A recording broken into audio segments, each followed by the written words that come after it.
अस्सलामुअलैकुम। Welcome to my channel दिलचस्प कहानियाँ।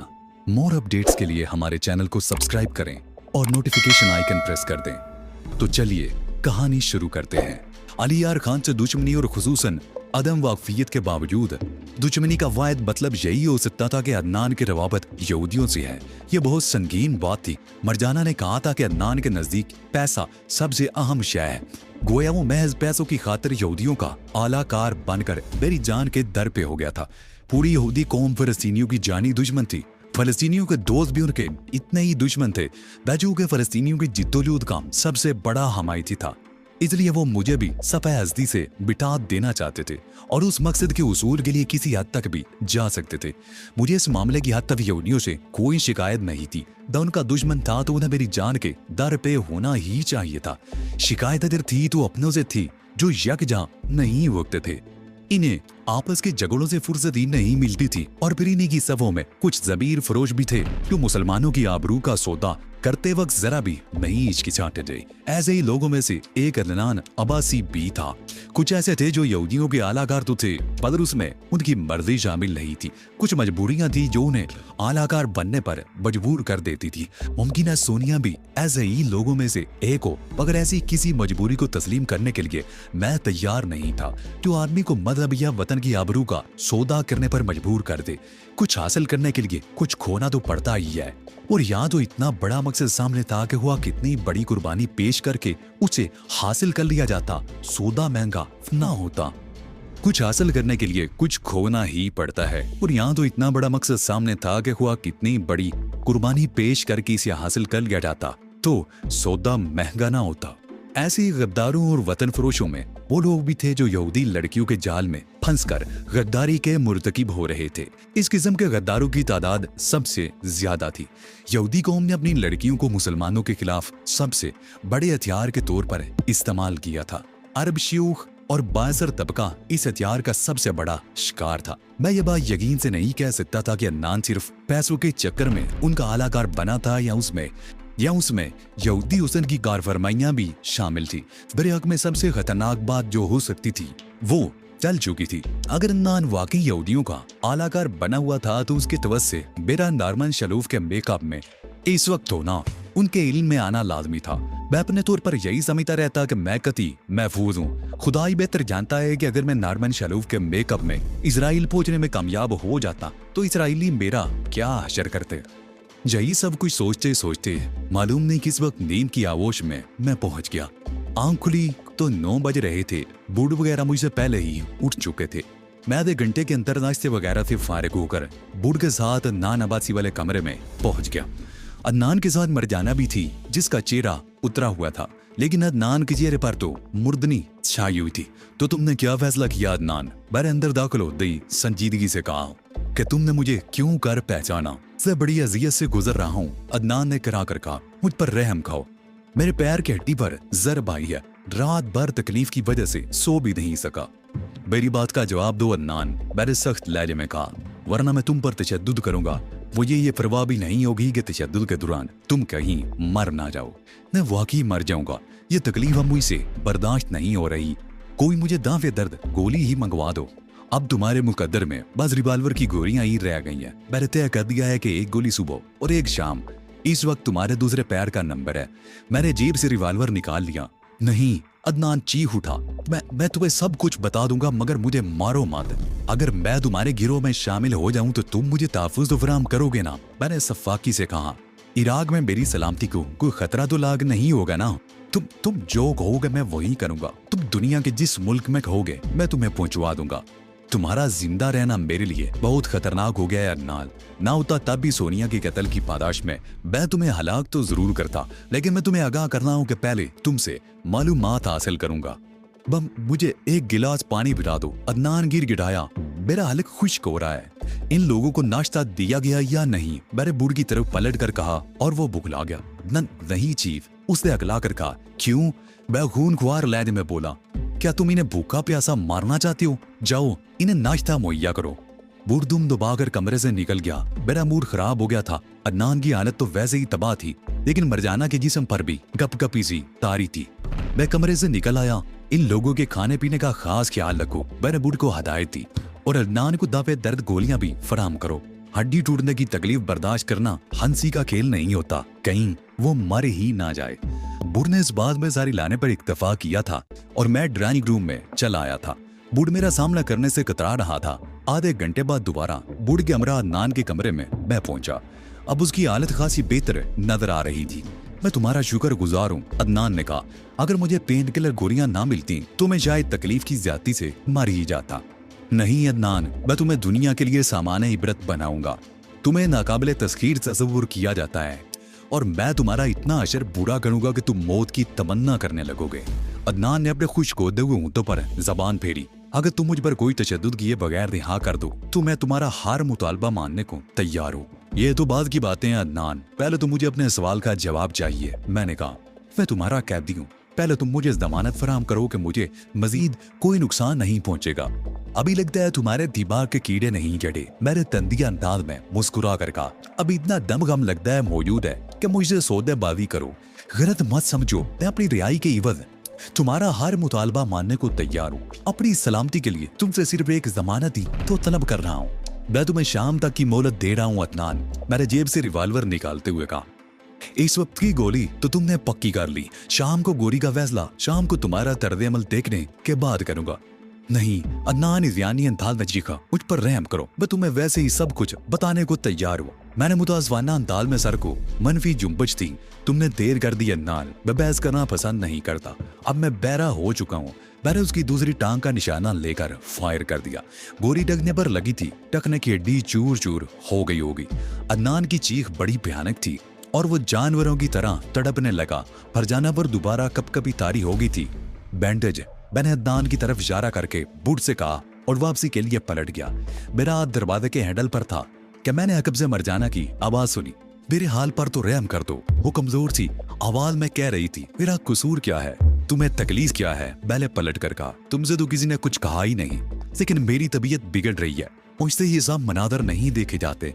मैं उसके साथ एक कमरे में नहीं रह सकती, मैं इसके साथ एक कमरे में नहीं रह सकती। ठीक है, तुम मेरे साथ आओ। मैं उसे ड्राइंग रूम में ले आया। उसकी चाल में लड़खड़ाहट थी। ड्राइंग रूम में पहुंचने के बाद वो एक सोफे पर गिर गई। उसने दोनों हाथों से अपना सर थाम रखा था। एक ना एक दिन तो ये होना ही था। मैंने कहा, हर रूज को जवाल होता है, मगर मेरा कसूर क्या है, मुझे किस जुर्म की सजा मिल रही है।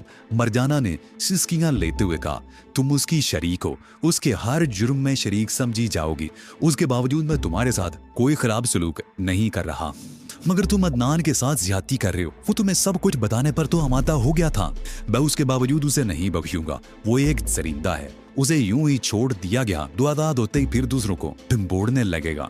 मुझे इधर मालूम होता कि उसे तुम्हारे बारे में किस जरिए से इतला मिली थी तो मैं तुम्हें जरूर बता देती, लेकिन तुम ये जानती थी कि मेरा वजूद उसके लिए खतरनाक है। मैंने कहा, हाँ ये बात मेरे इल्म में थी। कौन नहीं जानता कि तुम यहूदियों के दुश्मन हो। अदनान खुद तो यहूदी नहीं है। मैंने कहा, क्या वो सिर्फ पैसों की हवस में उनका आलाकार बन गया है? कोई और वजह मेरे इल्म में नहीं है। मरजाना ने कहा, और ना ही वो हर बात का मुझसे जिक्र करता है। क्या तुम्हारे दरमियान बरीज़ आदमी कभी ज़ेरे बहस आई? मैंने मरजाना को गौर से देखते हुए पूछा। मुझे याद नहीं आता, मरजाना ने ज़ेन पर जोर देते हुए कहा। शायद ऐसा कभी नहीं हुआ। तो फिर तुमने मेरा नाम सुनते ही पिस्तौल का रुख मेरी तरफ क्यों कर दिया था?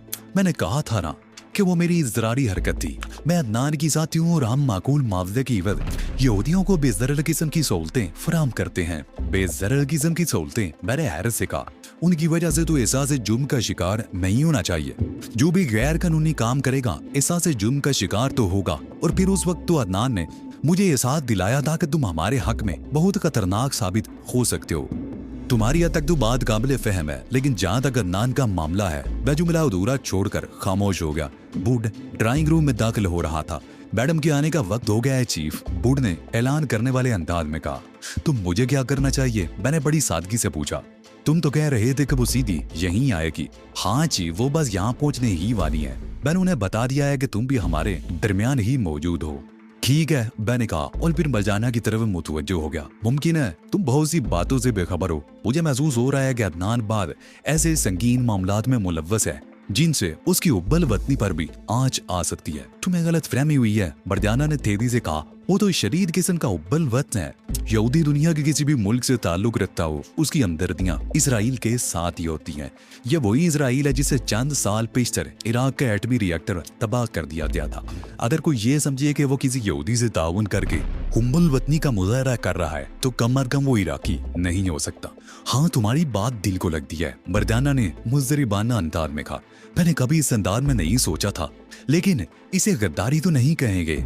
ये सरीहन गद्दारी है। वो मुल्क व कौम का गद्दारी तो है, मदब से भी बगावत का मुर्तकिब हुआ है। उसने यहूदियों के हाथ मजबूत किए। मुझे बताओ कि मुझ पर कातलाना हमला करने में वो किस हद तक हक बजाने उठा। तुम उस वक्त ये बात कर रहे हो जब तुम अली हमाद के रूप में हमारे सामने आए थे। हमें क्या मालूम था कि तुम हो कौन। उसके दिल में मेरे लिए अच्छे जज्बात होते तो उसने रॉयल क्लब में मुझसे इज़हार शनासाई कर दिया होता, मगर वो तो चोर बन गया।